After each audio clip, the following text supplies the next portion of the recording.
Bam, see what we got here. Looked like a crappie when I threw at it, guys. Then I seen him chasing my bait, looked like a bass. No, it's a crappie. I can see his tail kicking. Oh, there he is. Oh, that's a pig too. He didn't look that big.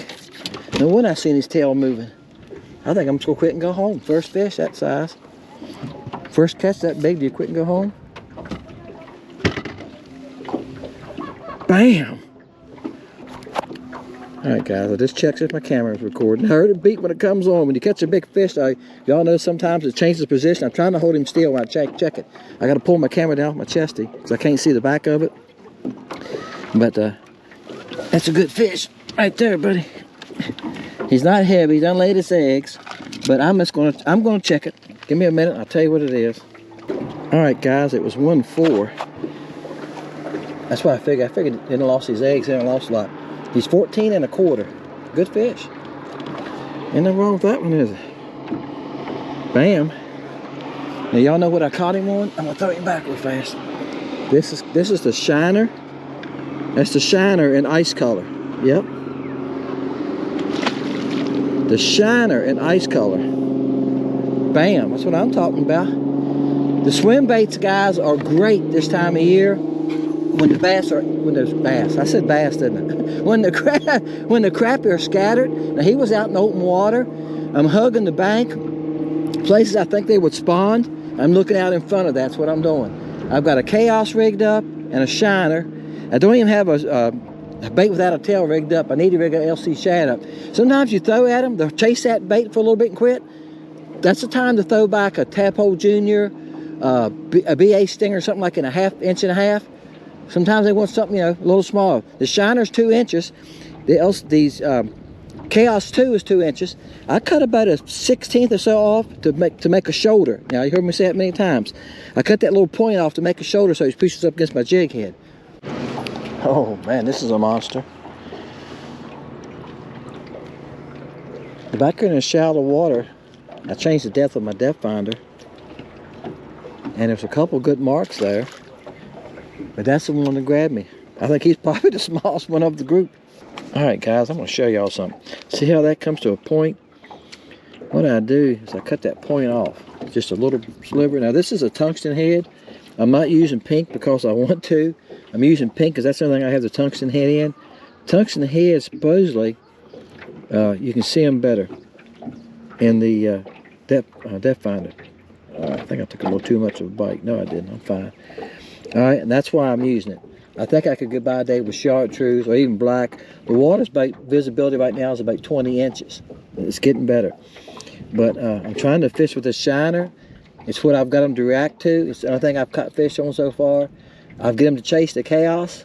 They don't want to grab it. Yeah, last time I was out, the chaos was the hottest bait. They eat the chaos up. And the blue moon color, they was all over it. But I'm trying the shiner. It looks like a little shad, doesn't it? All right, let's see if we can catch a fish on it. Bam. All right, guys, I came out of that cove where I caught the small one where I started at. As you can see. And there's the old pink head I put on at the beginning of the video. I said I really didn't want pink. Pink wasn't what I was looking for. Just now look, there's a cone back there on my boat. I know where it come from. It's a tree laying in the water over a pine tree. And I had my spotlight on. Yeah, bass tournament going on. Look here. But these bass tournament guys, they like that. They don't care. I used to fish bass tournaments, guys, back years ago. And I had a guy one time, I was waiting to get my boat out of the water. And I had my co-angler on the boat waiting for me. He was holding my boat out in the water. And a guy, I heard a noise, look back. A guy ran his trailer up on top of mine. I got out of the truck. I said, "What are you doing?" He said, "I got to get my boat out of the water, man. Hurry up, get out of my way. I said, "What do you think I'm waiting in line for?" I'm telling you, I fished the BFL 1 year, and after that, that's it. I quit fishing up the small tournaments around here. I tell you, And they think that, you know, you hear people complain, they go like, well, and they're all not like that. Not all of them, but there's some of them don't care about nothing. There you go, guys. I'm done venting now. That's a good crappie. That's a good crappie. He's both. You want to check him? Yeah, I'm sorry, guys. I took off on you, but I just don't understand people like that. Try to be considerate best I can. I swing out away from people and everything else.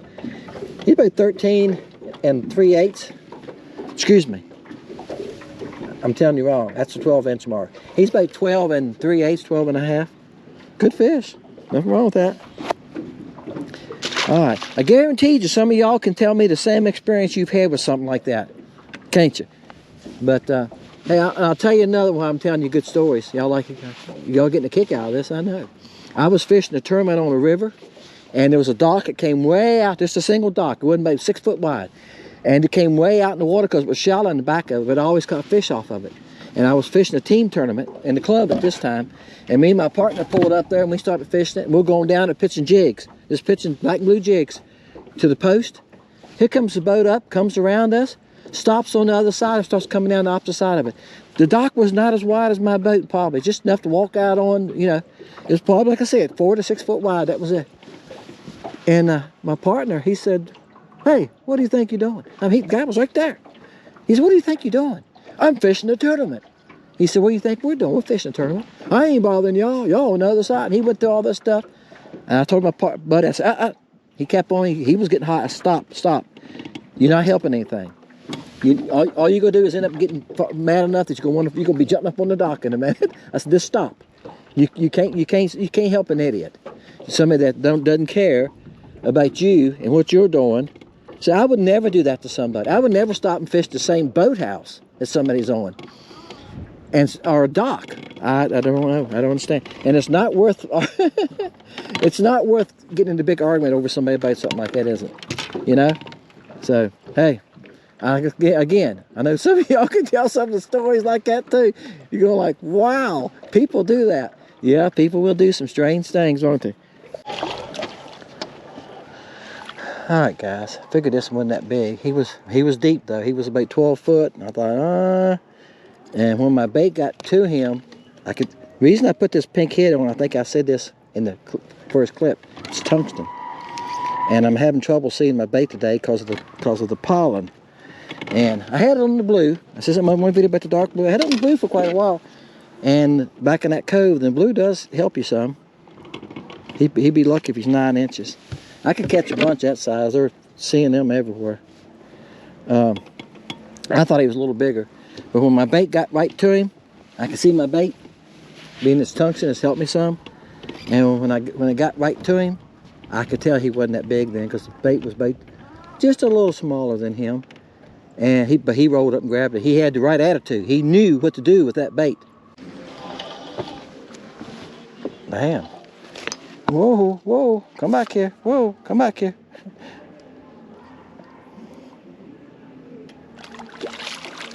This crappie did not look that big. That's what I was telling y'all guys. He was right on the bottom. He come off the bottom a little ways, and he came up about 2 foot off the bottom. And I've been watching him for a little bit. And I thought, I threw at him one time. He came up and checked it out and went back. I thought, it could be a white perch. A lot of white perch in here. Bam! Thank you, Jesus. I said, let's try him again. And I threw it back down there again, and he rolled right up there and nailed it. I mean, no hesitation. Just rolled up and nailed it. That's why some guys, if you don't pay attention the first time, don't be just, don't be, all right, that's it. If he didn't turn and run, fish, I'm trying not to tear my bait up. I got it. There you go, guys. Ice shiner. Bam. This shiner is a great bait, guys. It looks like a little shad, doesn't it? And that little tail, it don't take anything. It's on a 1/16 ounce head. Don't put it on a 1/32. That's a good fish too. I can tell you right now, 1/32 is not enough weight. On a swim bait, you need a kill. If you bought swim baits from me and go like, well, they won't swim, it's because you put them on a 1/32 probably. He's over 13 inches. Bam. I was telling y'all guys about checking my camera. I caught a fish a while ago, checked my camera, and it wasn't on. And it wouldn't come on. I kept trying to cut it on. It wouldn't come on. Just put the battery in it. Hadn't been in it 10 minutes, 15 minutes. And it was dead. You don't know. I had it on the charger too. I recharged my batteries. Sometimes I don't know. It just, who knows? That's why I check sometime, and you sure it's a flicker in it. I try to hold the fish still. I pull my camera down, look, see if it makes it record, and put it back. Because I ain't recorded, I put the fish in the net and see if I can get my camera going. Because look, day like today, there's a bass tournament going on, a lot of boat traffic, a lot of pleasure boats. It's like 67 degrees, 68. Here comes one now. It's a lot of boat traffic. So here you go. He's fishing the bass tournament, I'm sure. It makes tough fishing. Like the one came by a while ago I was fussing about, and I see he was out there far enough it don't make any difference. He's in the main channel. He's got to come by. I expect him to come on through there. I would do the same thing because he's in the main runway. I mean, that's the main runway. That's the middle of the creek. It's all wide as this creek is. It's not that wide in this turn. So if you're in the middle of the creek here, you got to expect to get out of the way, or, you know, or they stop and idle around you. I've had many people do that, and I've done it to other people. But hey, y'all tell me in the comments down there, y'all tell me in the comments down there, y'all's weird story. Sam and I'm trying to make this video is gonna be a mile long. Sam and I done a seminar here a couple weeks ago, and a person asked, they said, "You ever been run off from a boat dock?" I said, "No." And I didn't tell them all the whole story. On Lake Gaston, I said, "No, on Lake Gaston, I never have." I've had people say, "Oh, fish my dock all you want to." These people right here, I've talked to them. Yeah, fish my dock. A lot of people in the lake, docks I fish a lot. I've talked to them. They've come walk down there, catching anything. I've gave them baits. Here's a bag of baits. Oh, you got grandkids? Here's your bag of baits. You know, and they said, "Thank you. Just don't hook my boat." I said, "You ain't gonna worry about that. I'm not throwing close to your boat. I'm throwing under the dock." So forth. But one time I was fishing Kerr Lake with another friend when I had carpet on this boat. So it was quite a few years ago. Oh, comes our favorite, a wake boat. And anyway, was fishing close to these docks, and it was rental docks. You had to rent the slips. And this woman comes after and she says, "All this water's mine. All this water's mine." I said, "Ma'am, you don't own the water, and I'm not fishing around your dock." And there was a floating docks, and it was like 12, 15 of them each side. And there was a big piece of cement out in the water, so a cable went to it. That's what I was fishing. It was out here, and her dock was over here. See what I'm saying? And I said, "Man, I'm not fishing your dock." She kept on, make long story short, she kept running her mouth under the mouth. Husband came out there with a fishing rod and cast it over a bait, a spoon, over in my boat, and it got hung on the carpet right there by the steering wheel. The friend that was in the back, I said, "Cut his line." I threw the scissors to him, he cut the line. Guy went back in his, it was a houseboat. He went back into the houseboat. And she kept running her mouth, so we went on. So game warden got information about it. We made sure the game warden knew about it. He went over and talked to the guy and asked me if I wanted to press charges. He said, "I can put him in jail." Because he was from another state, and it's a federal offense when you're in switch states. And he said what was against the law. He said they can't do that. Harassing a fisherman was something else. He said, "I can put him in jail." I said, "No, here's what I want you to do. I want you to put this scare in her and him, and so forth." And he said, then he went up to the marina the office where they rent the slips and everything.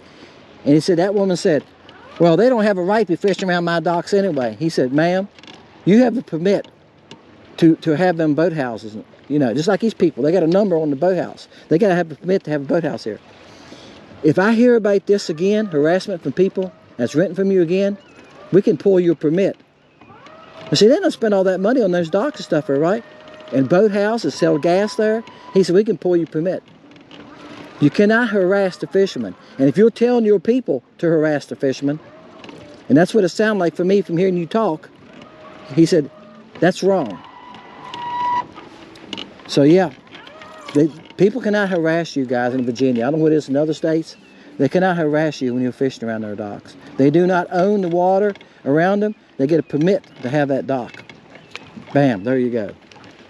How's it in y'all's state?